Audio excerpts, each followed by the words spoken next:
Hello friends, स्वागत है इस वीडियो में। इस वीडियो में हम लोग देखेंगे जीव विज्ञान के तहत रक्त परिसंचरण तंत्र से संबंधित 30 बहुत ही मोस्ट इंपॉर्टेंट क्वेश्चंस। चलिए शुरुआत करते हैं क्वेश्चन नंबर 1 से। पहला प्रश्न है, रक्त परिसंचरण तंत्र कितने प्रकार का होता है? रक्त परिसंचरण तंत्र कितने प्रकार का होता है? सही आंसर है ऑप्शन ए, 2 प्रकार का। रक्त परिसंचरण तंत्र 2 प्रकार का होता है। पहला है खुला परिसंचरण तंत्र, दूसरा बंद परिसंचरण तंत्र। रक्त परिसंचरण तंत्र की खोज 1628 ईस्वी में विलियम हार्वे ने किया था।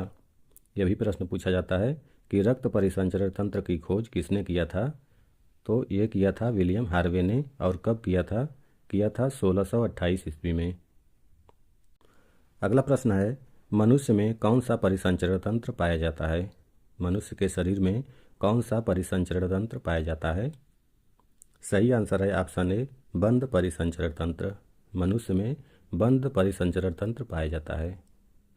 अगला प्रश्न है, खुला रक्त परिसंचरण तंत्र किसमें पाया जाता है? सही आंसर है ऑप्शन डी, उपर्युक्त सभी में। उपर्युक्त सभी में यानी कीटों में, तितली में, कॉकरोच में खुला रक्त परिसंचरण तंत्र पाया जाता है। अगला प्रश्न है, रक्त बनावट में किस तरह का होता है? रक्त बनावट में किस तरह का होता है? सही आंसर है ऑप्शन डी, उपर्युक्त सभी। यानी रक्त का बनावट गाढ़ा होता है, चिपचिपा होता है और लाल होता है। अगला प्रश्न है, मानव हृदय का औसत भार कितना होता है? मनुष्य के हृदय का औसत भार कितना होता है? सही आंसर है ऑप्शन बी, 300 ग्राम। मनुष्य के हृदय का औसत भार 300 ग्राम होता है। कभी कभी 350 ग्राम भी दिया रहता है, तो 300 ग्राम से लेकर 350 ग्राम तक होता है। अगला प्रश्न है, निम्न में से कौन सा अवयव रक्त में नहीं पाया जाता है? कौन सा अवयव रक्त में नहीं पाया जाता है? सही आंसर है ऑप्शन डी, प्लेसेंटा। प्लेसेंटा को छोड़कर बाकी के आरबीसी, डब्ल्यूबीसी, प्लाज्मा ये तीनों रक्त में पाए जाते हैं। अगला प्रश्न है, डॉक्टर द्वारा स्फिग्नोमैनोमीटर से क्या जांचा जाता है? डॉक्टर द्वारा स्फिग्नोमैनोमीटर से क्या जांचा जाता है? सही आंसर है ऑप्शन सी, रक्त का दबाव। यानी ब्लड प्रेशर को स्फिग्नोमैनोमीटर से मापा जाता है। अगला प्रश्न है, रक्त के हीमोग्लोबिन में कौन सा तत्व पाया जाता है? हीमोग्लोबिन में कौन सा तत्व पाया जाता है? सही आंसर है ऑप्शन बी, आयरन। मनुष्य के रक्त के हीमोग्लोबिन में आयरन पाया जाता है। अगला प्रश्न है, परिसंचरण तंत्र की खोज किसने की थी? परिसंचरण तंत्र की खोज किसने की थी? सही आंसर है ऑप्शन डी, विलियम हार्वे ने। परिसंचरण तंत्र की खोज विलियम हार्वे ने किया था। अगला प्रश्न है, परिसंचरण तंत्र के अध्ययन को क्या कहा जाता है? इंपॉर्टेंट क्वेश्चन है। परिसंचरण तंत्र के अध्ययन को क्या कहा जाता है? सही आंसर है ऑप्शन सी, एंजियोलॉजी। परिसंचरण तंत्र के अध्ययन को एंजियोलॉजी कहा जाता है। अगला प्रश्न है, रक्त के अध्ययन को क्या कहा जाता है? रक्त के अध्ययन को क्या कहा जाता है? सही आंसर है ऑप्शन ए, हेमेटोलॉजी। रक्त के अध्ययन को हेमेटोलॉजी या हीमेटोलॉजी कहा जाता है। अगला प्रश्न है, रक्त का निर्माण कहाँ होता है? खून का निर्माण कहाँ पर होता है? सही आंसर हो जाएगा ऑप्शन बी, अस्थि मज्जा में। खून का निर्माण अस्थि मज्जा में होता है। अगला प्रश्न है, भ्रूण अवस्था में रक्त का निर्माण कहाँ होता है? भ्रूण अवस्था में रक्त का निर्माण कहाँ होता है? सही आंसर है ऑप्शन ए, प्लीहा में। यानी भ्रूण अवस्था में रक्त का निर्माण प्लीहा में, जबकि मनुष्य में रक्त का निर्माण अस्थि मज्जा में होता है। अगला प्रश्न है, रक्त का पीएच मान एवं प्रकृति कैसी होती है? इंपॉर्टेंट क्वेश्चन है। खून का पीएच मान और प्रकृति कैसी होती है?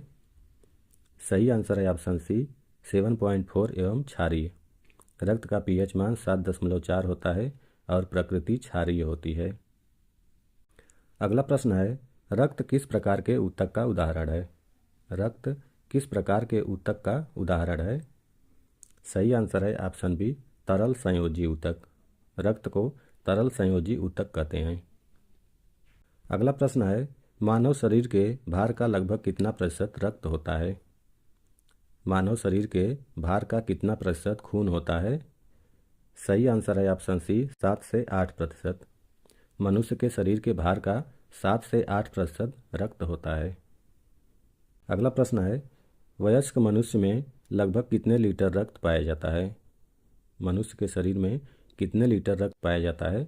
सही आंसर है ऑप्शन सी, 5 से 6 लीटर। वयस्क मनुष्य के शरीर में 5 से 6 लीटर रक्त पाया जाता है। अगला प्रश्न है, मानव शरीर का कितना प्रतिशत भाग प्लाज्मा होता है? मानव रक्त का कितना प्रतिशत भाग प्लाज्मा का होता है? सही आंसर है ऑप्शन डी, 55%। यानी मनुष्य के रक्त का 55% भाग प्लाज्मा होता है।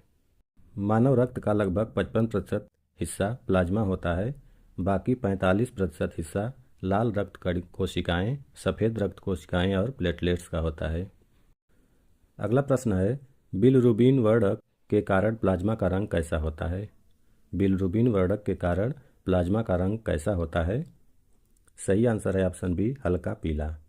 यानी प्लाज्मा का रंग हल्का पीला बिलरुबिन वर्णक के कारण होता है। अगला प्रश्न है, रक्त के प्लाज्मा में कितने प्रतिशत जल पाया जाता है?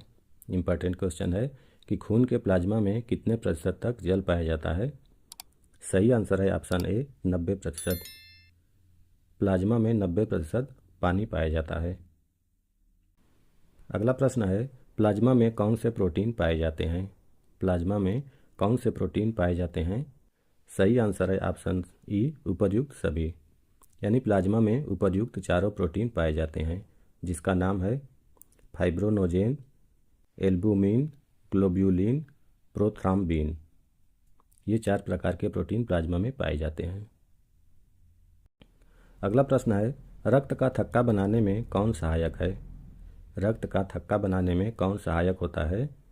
सही आंसर है ऑप्शन डी, उपर्युक्त सभी।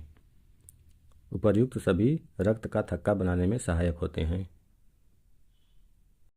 अगला प्रश्न है, मानव रुधिर की कितने प्रतिशत रक्त कणिकाएं होती हैं? मानव रुधिर की कितने प्रतिशत रक्त कणिकाएं होती हैं? सही आंसर है ऑप्शन बी, 45%। मनुष्य के रुधिर में 45% रक्त कणिकाएं होती हैं, जबकि 55% प्लाज्मा होता है। अगला प्रश्न है, रक्त कणिकाओं के प्रकार कौन कौन से हैं? रक्त कणिकाओं के प्रकार कौन कौन से हैं? सही आंसर है ऑप्शन डी, उपर्युक्त तीनों। रक्त कणिकाएं आरबीसी, डब्ल्यूबीसी तथा प्लेटलेट्स होते हैं। अगला प्रश्न है, प्लेटलेट्स का जीवन काल कितना होता है? मोस्ट इंपॉर्टेंट क्वेश्चन है कि प्लेटलेट्स का जीवन काल कितना होता है? सही आंसर है ऑप्शन डी, 7 से 10 दिन। प्लेटलेट्स का जीवन काल 7 से 10 दिनों तक होता है। अगला प्रश्न है, आरबीसी रक्त कणिकाओं का कितना प्रतिशत होती है? आरबीसी रक्त कणिकाओं का कितना प्रतिशत होती है? सही आंसर है ऑप्शन सी, 90%। रक्त कणिकाओं का 90% आरबीसी होती है, जबकि 10% में डब्ल्यूबीसी और प्लेटलेट्स होते हैं। अगला प्रश्न है, रक्त कणिकाओं के आकार का सही क्रम कौन सा है? रक्त कणिकाओं के आकार का सही क्रम कौन सा है? सही आंसर है option A, WBC, RBC, platelets. ये रक्त कणिकाओं के आकार का क्रम है। अगला प्रश्न है, हिपेरिन का निर्माण शरीर में कहाँ होता है? मोस्ट इंपॉर्टेंट क्वेश्चन है कि हिपेरिन का निर्माण शरीर में कहाँ पर होता है? सही आंसर है ऑप्शन डी, यकृत में। हिपेरिन का निर्माण मनुष्य के शरीर के यकृत में होता है। अगला प्रश्न है, स्वस्थ मनुष्य के 0.001 ml रक्त में औसतन कितनी लाल रक्त कणिका होती है? 0.001 ml में औसतन कितनी लाल रक्त कणिका होती है? सही आंसर है ऑप्शन सी, 5 से 5.5 मिलियन तक। अगला प्रश्न है, स्वस्थ मनुष्य के 0.001 ml रक्त में औसतन कितनी श्वेत रक्त कणिका होती है? सही आंसर है ऑप्शन बी, 4 से 11,000। श्वेत रक्त कणिका 4 से 11,000 0.001 ml रक्त में होती है।